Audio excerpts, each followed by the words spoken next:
गुरुर्ब्रह्मा गुरुर्विष्णु गुरुर्देवो महेश्वर गुरुर्साक्षात् परं ब्रह्म तस्मै श्री गुरवे नमः। ध्यानमूलं गुरुमूर्ति पूजामूलं गुरुपदं ज्ञानमूलं गुरुवाक्ये मोक्षमूलं गुरुकृपा। ओम नमो भगवते वासुदेवाय। श्री हरि संक्षिप्त महाभारत जय श्री कृष्ण। प्रथम खंड वन पर्व।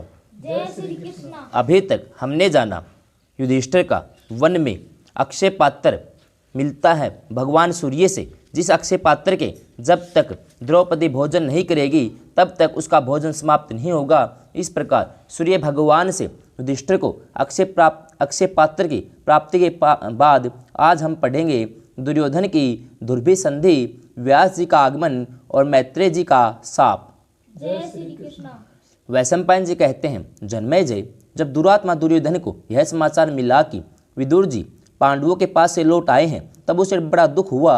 उसने अपने मामा शकुनी, कर्ण और दुशासन को बुलाकर कहा, पांडवों के हितैषी और हमारे पिता के अंतरंग मंत्री विदुर वन से लौटकर आए हैं। वे पिताजी को ऐसी उल्टी सीधी समझाएंगे कि फिर से पांडव बुला लीजिए। जय श्री कृष्ण। उनके ऐसा करने से पहले ही आप लोग कोई ऐसी युक्ति लगावें जिससे मेरा काम बन जाए। दुर्योधन का अभिप्राय समझकर कर्ण ने कहा, हम सब कवच और शस्त्र अस्त्र धारण करके रथ पर सवार हो उस वनवासी पांडवों को मार डालने के लिए चल पड़े। इस प्रकार पांडवों की मृत्यु की बात लोगों को मालूम भी नहीं होगी और हमारा कलह भी सदा के लिए समाप्त हो जाएगा। जय श्री कृष्ण। जब तक पांडव लड़ने भिड़ने के लिए उत्सुक नहीं हैं, शोकग्रस्त हैं, असहाय हैं, तभी तक उन पर विजय प्राप्त कर लेनी चाहिए। सभी ने एक स्वर से कर्ण की बात स्वीकार कर ली। वे सब क्रोध के अधीन होकर रथों पर सवार हुए और पांडवों को मारने के लिए वन के लिए चल पड़े। जय श्री कृष्ण। महर्षि व्यास बड़े ही शुद्ध अंतःकरण के पुरुष हैं। उनको सामर्थ्य अनिर्वचनीय और जिसमें कौरव पांडु का अनिष्ट करने के लिए यात्रा कर रहे थे उसी में वे वहां पहुंचे और उन्हें अपनी दिव्य दृष्टि से कौरवों की दुर्बुद्धि का पता चल गया था। उन्होंने स्पष्ट रूप से आज्ञा देकर कौरवों को वैसा करने से रोक दिया और तंत्रधर धृतराष्ट्र के पास जाकर वे बोले, धृतराष्ट्र, मैं तुम लोगों के हित की बात कहता हूँ। दुर्योधन ने कपटपूर्वक जुआ खेलकर पांडवों को हरा दिया है, उन्हें वन में भेज दिया है। यह बात मुझे अच्छी नहीं लगी है। जय श्री कृष्ण। यह निश्चित है कि 13 वर्ष के बाद कौरवों के दिए हुए कष्टों को स्मरण करके पांडव बड़ा उग्र रूप धारण करेंगे और बाणों की बौछार से तुम्हारे पुत्रों को ध्वंस कर डालेंगे। भला यह कैसी बात है कि दुरात्मा दुर्योधन राज्य के लोभ से पांडवों को मार डालना चाहता है।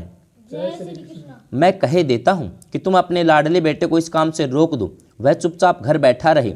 यदि पांडवों को मार डालने की चेष्टा की तो वह स्वयं अपने प्राणों से हाथ धो बैठेगा। जय श्री कृष्ण। यदि तुम अपने पुत्र को द्वेष बुद्धि का मिटाने का यत्न न करोगे तो बड़ा अन्याय होगा। मेरी सम्मति तो यह है कि दुर्योधन अकेला ही वन में जाकर पांडवों के पास रहे। संभव है पांडवों के सत्संग से दुर्योधन का द्वेष भाव दूर होकर प्रेम भाव की जागृति हो जाएगी। जय श्री कृष्ण। परंतु यह बात बहुत कठिन और क्योंकि जन्मगत स्वभाव का बदल जाना सरल नहीं है। यदि तुम कुरुवंशियों की रक्षा और उनका जीवन चाहते हो तो तुम्हारा पुत्र दुर्योधन पांडु के साथ मेल मिलाप कर ले। जय श्री कृष्ण। धृतराष्ट्र ने कहा, परम ज्ञान संपन्न महर्षि, जो कुछ आप कह रहे हैं वही तो मैं भी कहता हूँ। यह सब बात सभी लोग जानते हैं। आप कौरवों की उन्नति और कल्याण के लिए जो सम्मति दे रहे हैं वही विदुर, भीष्म जी और द्रोणाचार्य जी ने भी देते हैं। जय श्री कृष्ण। यदि आप मेरे ऊपर अनुग्रह करते हैं, कुरुवंशियों पर दया करते हैं तो आप मेरे पुत्र दुष्ट दुर्योधन को ऐसी शिक्षा दें जिससे वह संभल जाए। जय श्री कृष्ण। व्यास जी ने कहा, राजन, थोड़ी ही देर में महर्षि मैत्रेय यहाँ आ रहे हैं। वे पांडवों से मिलकर हम लोगों से मिलना चाहते हैं। वे ही तुम्हारे पुत्र को मेल मिलाप का उपदेश करेंगे। हाँ, इस बात की सूचना मैं तुम्हें दिए देता हूँ। वे जो कुछ कहें बिना सोचे विचार के ही करना। जय श्री कृष्ण। यदि उनकी आज्ञा का उल्लंघन हुआ तो वे क्रोध से शाप दे देंगे। इतना कहकर महर्षि वेदव्यास वहां से रवाना हो गए। जय श्री कृष्ण। महर्षि मैत्रेय के पधारते ही धृतराष्ट्र अपने पुत्रों के सहित उनकी सेवा सत्कार में लग गए। विश्राम के पश्चात धृतराष्ट्र ने बड़े विनय के साथ पूछा, भगवान, आप कुरुज अंगल देश के यहाँ तक आराम तो से तो आए हैं न, पांचों पांडव कुशल तो हैं न, वे अपनी प्रतिज्ञा का पालन करना चाहते हैं अथवा नहीं? आप कृपा करके यह तो बतलाइए कि कौरव और पांडवों में सदा के लिए मेल मिलाप हो जाएगा न? जय श्री कृष्ण। मैत्रेय जी ने कहा, राजन, मैं तीर्थ यात्रा करते करते कुरुजांगल देश में गया था। वहाँ संयोगवश काम्यक वन में धर्मराज युधिष्ठिर से भेंट हो गई। वे आजकल जटा और मृगछाला धारण किए तपोवन में निवास कर रहे हैं। जय श्री कृष्ण। उनके दर्शन के लिए बड़े बड़े ऋषि मुनि आते हैं। धृतराष्ट्र, मैंने वही यह सुना कि तुम्हारे पुत्रों ने अज्ञानवश जुआ खेलकर उनके साथ अन्याय किया है। यह तो तुम लोगों ने बड़ी भयावनी बात है। वहाँ से तुम्हारे पास आया हूँ क्योंकि मैं तुम से सदा स्नेह और प्रेम रखता हूँ।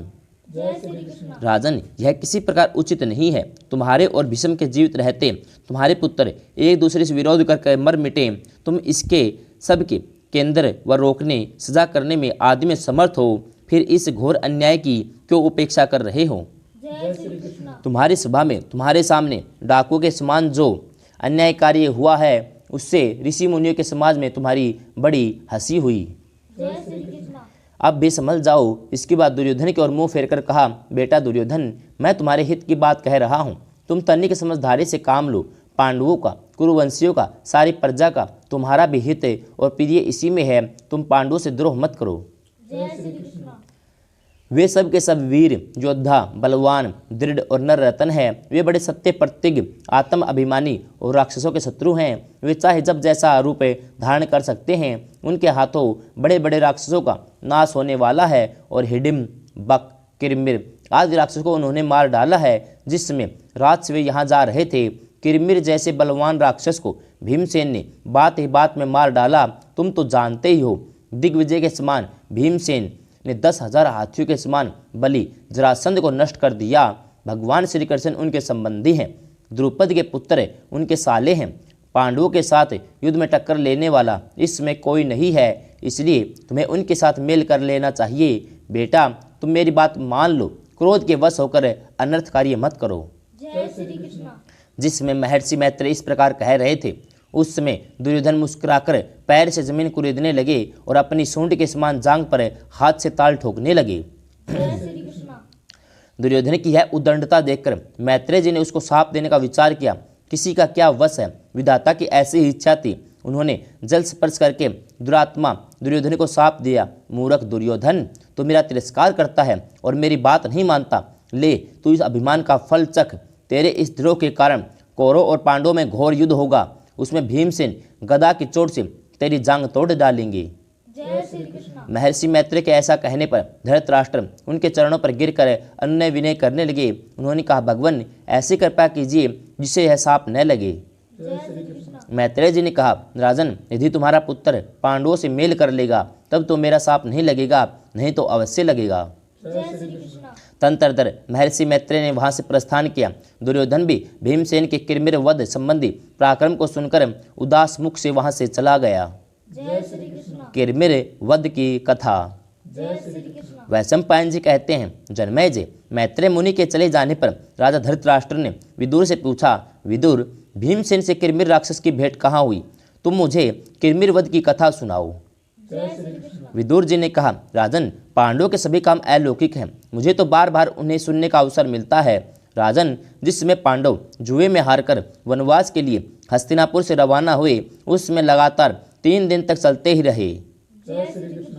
जिस मार्ग से वे काम्यक वन में प्रवेश करना चाहते थे, आधी रात के समय उस मार्ग को रोककर किरमिर राक्षस खड़ा हो गया।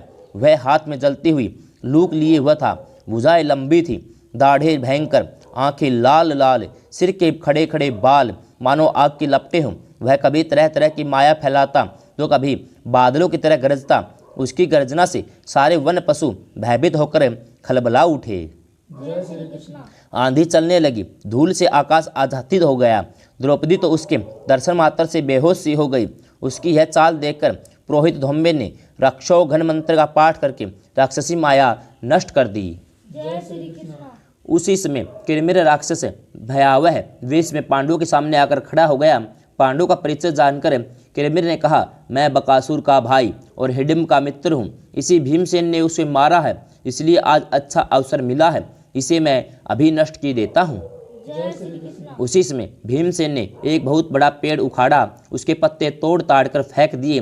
भीमसेन ने दृढ़ता के साथ लंगोट कसकर वृक्ष को उठाया और राक्षस के सिर पे दे मारा, जय श्री कृष्ण। परंतु इससे राक्षस को कोई घबराहट नहीं हुई। राक्षस ने उनके ऊपर एक जलती हुई लकड़ी फेंकी, परंतु भीमसेन ने पैर से मारकर अपने को बचा लिया। जय श्री कृष्ण। इसके बाद दोनों में भयंकर वृक्ष युद्ध हुआ, जिसमें आसपास के बहुत से वृक्ष नष्ट हो गए। जय श्री कृष्ण। भीमसेन ने हाथी के समान झपटकर राक्षस को अपनी बाहों में बांध तो लिया, परंतु वह जोर से निकल गया और उल्टे भीमसेन को ही पकड़ लिया।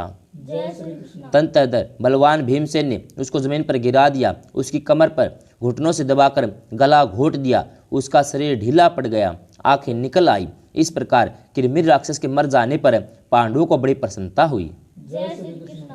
सब लोग भीमसेन की प्रशंसा करने लगे। फिर काम्यक वन में प्रवेश किया। इस प्रकार विदुर जी से किरमिर वध की कथा सुनकर बात सुनकर राजा धृतराष्ट्र उदास हो गए और उन्होंने लंबी सांस ली।